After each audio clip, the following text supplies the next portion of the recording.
Here's a mind-boggling story out of Eretz Yisrael. A yeshiva bacher went to Barzilai Hospital to visit a friend of his who was sick.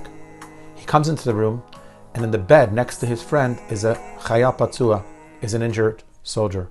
He goes over to his friend and he starts talking to him.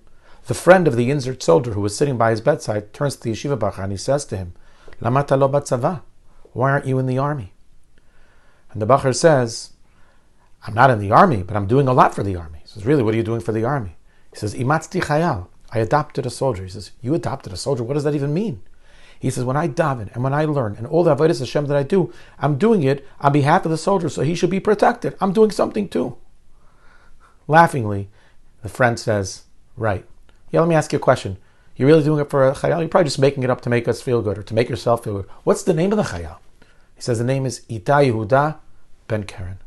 All of a sudden, the soldier, the injured soldier in the bed, turns white in the face. He goes, "I'm Itai Yehuda ben Keren."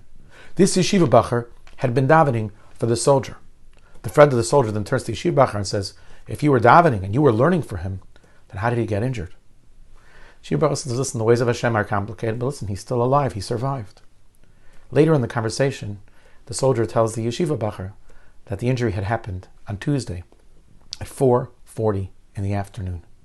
The yeshiva bacher turned white in the face. He said, "I want you to know something. I try to always come on time to Seder, but that day I didn't get the yeshiva to learn till 5 o'clock. You didn't have the usual shmira, the usual protection that you usually have."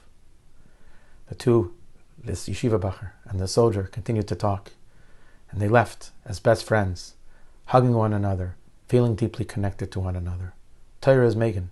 Torah protects. Mitzvahs protect. And the soldiers need all the protection they possibly could get.